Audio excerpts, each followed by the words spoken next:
Hi అండి, సంధ్యాస్ కిచెన్కి స్వాగతం. ఈరోజు రెసిపీ వచ్చేసి నేను ఇక్కడ చిన్న ఇడ్లీలు తీసుకున్నానండి. ఈ ఇడ్లీలతో ఫ్రైడ్ ఇడ్లీ చేసుకుందాము. ఇలా చిన్నవి చేసుకోవచ్చు, లేదంటే పెద్దవి చిన్న క్యూబ్స్ లాగా కట్ చేసి కూడా తీసుకోవచ్చు. ఇప్పుడు స్టవ్ వెలిగించుకుందాము. ఇప్పుడు ఇందులో ఒక 2 టేబుల్ స్పూన్ల వరకు ఆయిల్ వేసుకుందాము.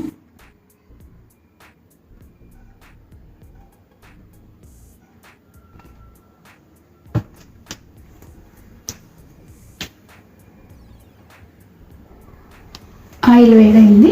ఇప్పుడు ఇందులో ఒక 1/2 స్పూన్ వరకు ఆవాలు, అలాగే 1/2 టీ స్పూన్ జీలకర్ర.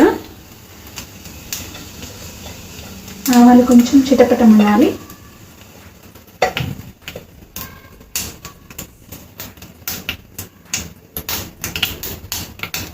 ఇప్పుడు ఒక 2 పచ్చిమిర్చి ఇలా చిన్నగా కట్ చేసుకొని వేసుకుంటున్నాను.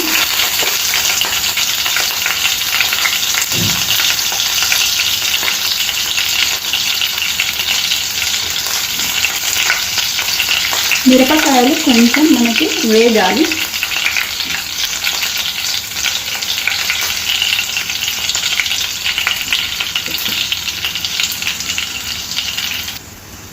ఇప్పుడు ఒక ఉల్లిపాయ మీడియం సైజుది ఇలా కట్ చేసుకొని వేసుకోవాలి.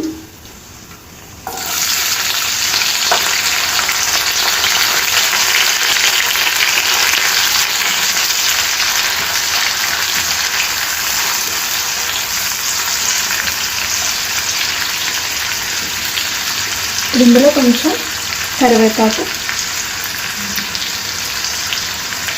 ఇప్పుడు ఉల్లిపాయలు మనకు కొంచెం కలర్ చేంజ్ అయ్యే వరకు వేయించుకోవాలి. ఉల్లిపాయలు వేగాయి కదా, ఇప్పుడు ఒక టీ స్పూన్ వరకు అల్లం వెల్లుల్లి పేస్ట్ వేసి వేయించుకుందాము. ఇందులోనే కొంచెం పసుపు వేసుకుందాము, ఒక 1/2 స్పూన్ వరకు వేసి ఈ అల్లం వెల్లుల్లి పచ్చి వాసన పోయే వరకు వేయించుకోవాలి.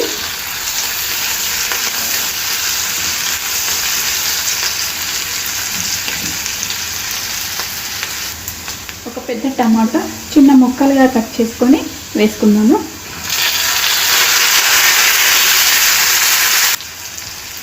టమాటా ముక్కలు వేసాం కదా, రుచికి సరిపడినంత ఉప్పు వేసుకోవాలి. నేను ఇప్పుడు ఒక టీ స్పూన్ వరకు ఉప్పు వేసుకున్నాను. అలాగే 1 టీ స్పూన్ కారము, ఒక 1/2 టీ స్పూన్ వరకు ధనియాల పొడి. ఇవన్నీ వేసి కలుపుకోవాలి. టమాటాలంతా కూడా గుజ్జులాగా అయ్యే వరకు వీటిని ఉడికించుకోవాలి.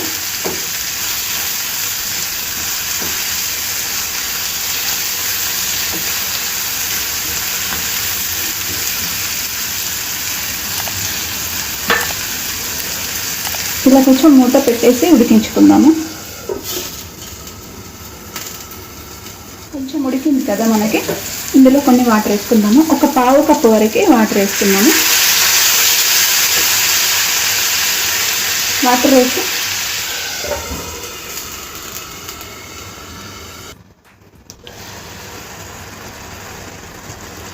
ఇప్పుడు మనకి ఇంకా కాస్త టమాటా మెత్తగా ఉడకాలి.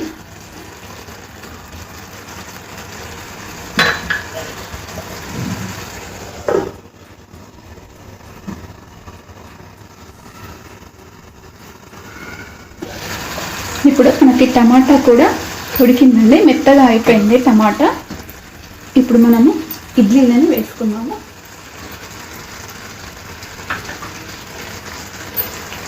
ఇలా ఇడ్లీలను వేసుకొని మెల్లిగా కలుపుకోవాలి, ఇరగకుండా చూసుకోవాలి.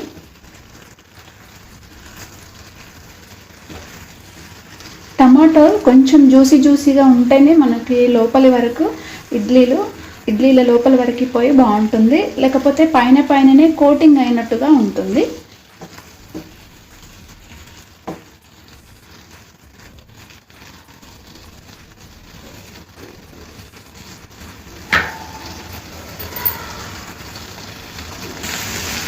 చివరన కొంచెం కొత్తిమీర వేసుకున్నాము.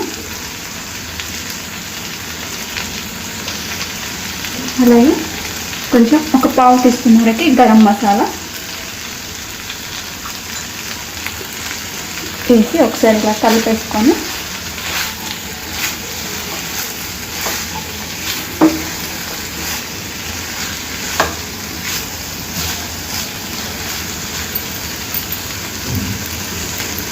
ఒక అర సెకండ్ పాటు మూత పెట్టి ఇలా ఉడికించుకుందాము.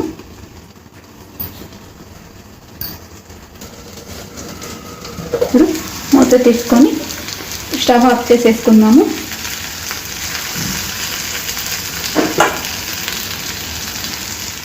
ఇప్పుడు ఈ ఇడ్లీని ప్లేట్లోకి తీసేసుకుందాము.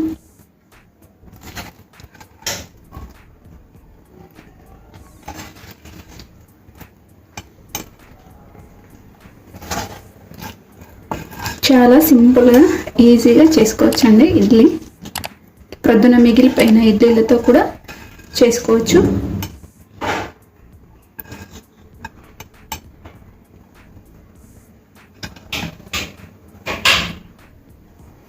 ఇంత సింపుల్గా మనం ఫ్రైడ్ ఇడ్లీ రెడీ అయిపోయింది. పిల్లలు ఇడ్లీ అంటే ఇష్టం లేని వాళ్ళు కూడా ఇలా చేసిస్తే తినేస్తారు. అలాగనే ఈవినింగ్ టైంలో కూడా తినొచ్చు. పిల్లలు స్కూల్ నుంచి రాగానే ఇలా చేసి పెట్టామనుకోండి, హ్యాపీగా వాళ్ళు తినేసేస్తారు. చాలా ఈజీగా కూడా చేసుకోవచ్చు. ఇంతే, మీరు కూడా ఒకసారి ట్రై చేయండి. ఈ రెసిపీని లైక్ చేయండి, షేర్ చేయండి, నా ఛానల్ సబ్స్క్రైబ్ చేయండి. Thanks for watching.